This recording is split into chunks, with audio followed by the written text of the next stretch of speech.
E aí outra pergunta que se faz também é, pensando nesse surgimento da igreja, a igreja como unidade, a igreja centralizando os vários cristianismos que ali existiam, e durante a Idade Média, a igreja sendo aquilo que sobreviveu do Império Romano e se tornou a instituição mais poderosa da Idade Média feudal, né? A caminhada da unificação dos diversos cristianismos foi longa. Vários concílios aconteceram, e sempre que um concílio acontecia, você ia ter um grupo da divergência que era excluído.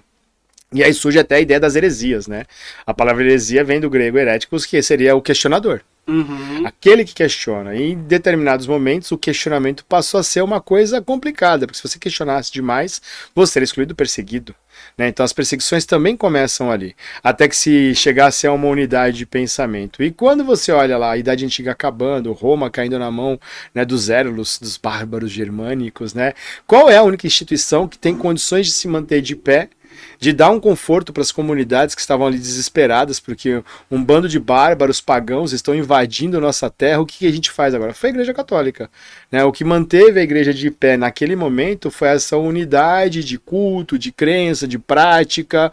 Né? Os próprios templos religiosos eram vistos como elíseos, né? Lugares para as pessoas se refugiarem, e os acordos que foram feitos entre os bispos e os líderes germânicos foram acordos para tentar garantir ali, né, a permanência da igreja, independentemente do que acontecesse, e depois acabaram se tornando inclusive acordos políticos, né, porque a gente olha para o Império Franco, né, os francos se convertem ao cristianismo por uma questão puramente comercial. Inclusive, o primeiro, você está falando dos povos, os diversos povos que estavam invadindo ali o Império Romano, né? E vai ser o Papa Leão I que vai afugentar o Átila Uno, né?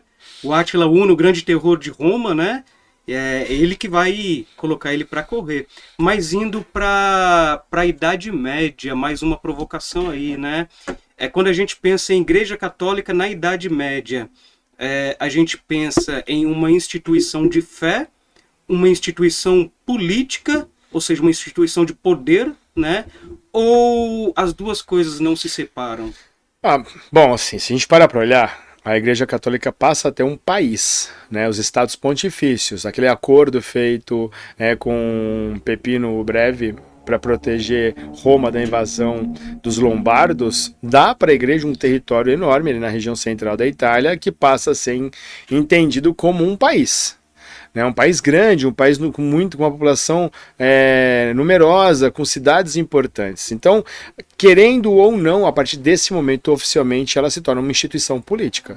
Sem contar que a partir daí você vai ter, né, um grande número de doações de terras, de valores, e essa igreja que recebe as terras, ela tem que administrar as terras, ela tem que manter relações exteriores, ela tem que cobrar impostos para sustentar, né, a máquina do Estado, ela tem que ter um exército para proteger o território.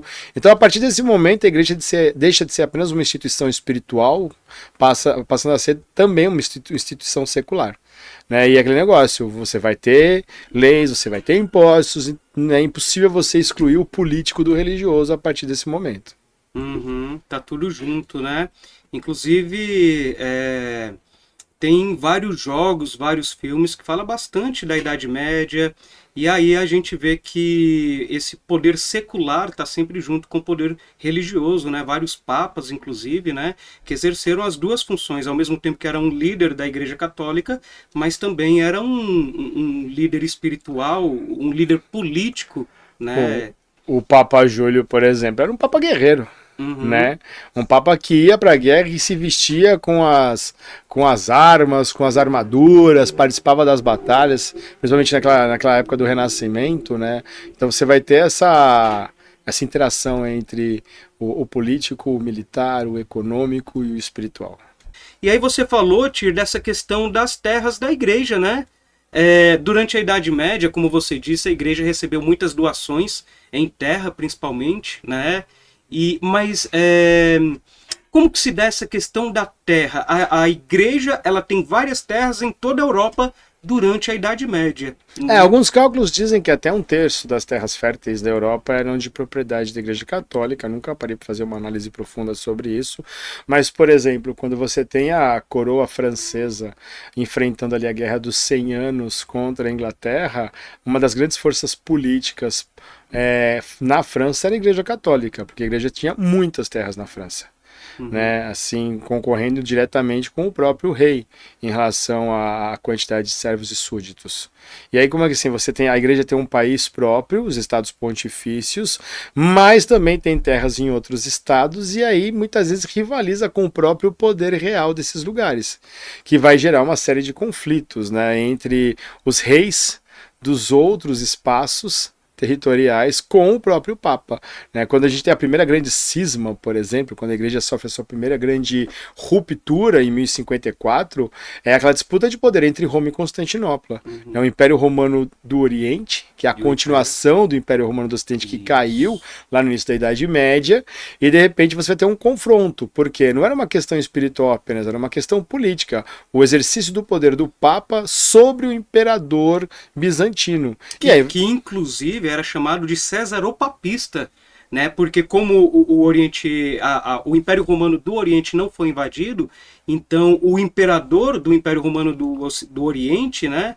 O Império Bizantino, ele mantinha o poder de um César e ao mesmo tempo também tinha o poder espiritual de um Papa.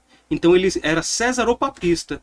E aí, como que se dá essa distribuição de poder, esse acordo de poder entre alguém que está no Oriente, que é a continuidade do Império Romano, e alguém que está no Ocidente, que é a instituição que sobreviveu das invasões? A igreja tem os seus estados, a igreja tem uma influência muito grande politicamente na Inglaterra, na França, nos estados germânicos, na Península Ibérica, mas no Oriente havia uma unidade maior, porque o Império Bizantino manteve essa unidade. E aí nessa questão do questionamento do poder, do exercício do poder, o imperador bizantino vai romper, né? Vai romper com Roma e vai instituir os patriarcados. Que tecnicamente assim, né, ao invés de você ter um papa unificando todos os fiéis, em cada uma das regiões você vai ter um patriarca, né, o patriarca de Constantinopla, o patriarca da Grécia, o patriarca hoje em dia o patriarca da Rússia, da Ucrânia, da América, né? Ou seja, até hoje continua esse sistema, né? Às vezes a gente pensa que só existe uma igreja católica, que é a Apostólica Romana, mas existe esse cisma do Oriente em 1054, 50 ou 54? 54, né? E aí nós temos até hoje essa divisão, né? Tem essa divisão, e uma coisa muito interessante para quem acompanhou o conclave, né, dos cardeais todos vestidos de vermelho, né, e de repente tinha um ou outro com uma veste colorida ou dourada ou preta.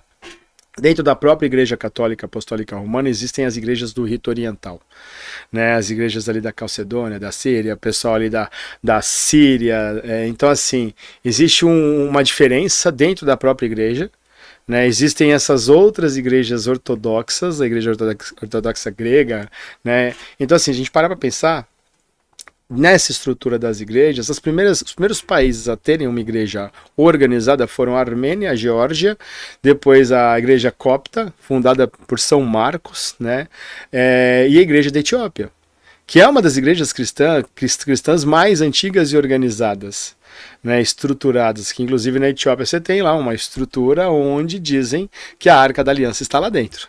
Né, e é uma estrutura onde somente o representante máximo da igreja etíope tem acesso e as chaves para esse prédio. Então, antes da própria igreja católica ter a sua estrutura definitiva ali em Roma, você já tinha uma igreja na Etiópia, uma igreja no Egito, uma igreja na Geórgia e uma igreja na Armênia funcionando.